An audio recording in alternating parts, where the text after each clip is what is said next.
और इधर खबर महाराष्ट्र से आई, जहां पर रिपोर्ट्स में ये दावा किया गया है कि 3 महीने में महाराष्ट्र में 767 किसानों ने आत्महत्या कर ली। इस खबर पर लोकसभा में नेता प्रतिपक्ष राहुल गांधी की तरफ से केंद्र सरकार को घेरा गया है। जी हां, आपको बता दें कि इंडियन एक्सप्रेस में एक खबर छपी जिसमें बताया गया कि 3 महीने में जो महाराष्ट्र है वहां पर 767 किसानों ने आत्महत्या कर ली और इसमें ज्यादातर जो किसान हैं वो विदर्भ रीजन के हैं। इस खबर के आने के बाद राहुल गांधी ने सोशल मीडिया प्लेटफॉर्म एक्स पर किसानों के मुद्दे पर सरकार को घेरा है। क्या कुछ कहा राहुल गांधी ने, इस पर नजर डाल लेते हैं। तो आपको बता दें कि महाराष्ट्र में 3 महीने में 767 किसानों ने आत्महत्या की रिपोर्ट्स में जानकारी सामने आई है, जिसके बाद किसानों की आत्महत्या पर राहुल गांधी ने मोदी सरकार को घेरा है। राहुल गांधी ने सीधे सीधे कहा कि ये सिस्टम किसानों को मार रहा है। मोदी जी ने कहा था किसान की आमदनी दोगुनी करेंगे, आज अन्नदाता की जिंदगी ही आधी हो रही है।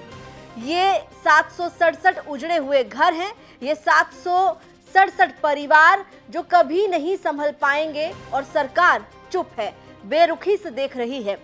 राहुल गांधी ने इसके आगे ये कहा कि किसान कर्ज में डूब रहा है, बीज, खाद, डीजल महंगा है, लेकिन एमएसपी की कोई गारंटी नहीं है। किसान कर्ज माफी की मांग करते हैं तो उन्हें नजरअंदाज कर दिया जाता है, लेकिन जिनके पास करोड़ों हैं उनके लोन मोदी सरकार आराम से माफ कर देती है। इसके साथ ही राहुल गांधी ने यह भी कहा कि अनिल अंबानी का 48,000 करोड़ का एसबीआई फ्रॉड।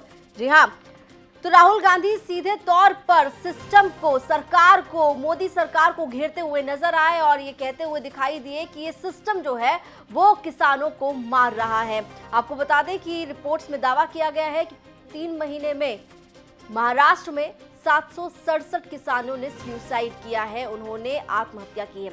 और इसी मामले को लेकर राहुल गांधी की तरफ से केंद्र सरकार को घेरा गया, मोदी सरकार को घेरा गया और उन्होंने कहा कि किसान जब कर्ज माफी की मांग करते हैं तो उन्हें तो नजरअंदाज कर दिया जाता है, लेकिन जिनके पास करोड़ों हैं उनके लोन माफ हो जाते हैं। इधर राहुल गांधी ने अनिल अंबानी का मामला भी उठाया और कहा कि अनिल अंबानी का 48,000 करोड़ का एसबीआई फ्रॉड। जी हां, अनिल अंबानी के मुद्दे पर भी राहुल गांधी की तरफ से टिप्पणी की गई है और इधर केंद्र सरकार को वो घेरते हुए लगातार सोशल मीडिया पर उनका जो पोस्ट है एक्स पर वो लगातार वायरल हो रहा है। और लगातार हम देख रहे हैं बीते कई दिनों से कि राहुल गांधी केंद्र सरकार पर जमकर हमलावर हैं, अलग अलग मुद्दों पर सरकार को घेर रहे हैं। और पिछले दिन हमने देखा था कि राहुल गांधी ने जीएसटी के मामले पर भी केंद्र सरकार को घेरा था और लगातार राहुल गांधी जो है वो अलग अलग विषयों पर सरकार को घेर रहे हैं। अब 21 जुलाई से मानसून का सत्र संसद का शुरू होने जा रहा है। ऐसे में राहुल गांधी मानसून सत्र के शुरू होने से पहले ही सरकार पर एक के बाद एक हमले बोल रहे हैं और अब उन्होंने किसानों का मुद्दा उठाया है, किसानों की आत्महत्या का मुद्दा उठाया और सरकार को सीधे तौर से घेरते हुए कहा कि ये सिस्टम किसानों को मार रहा है।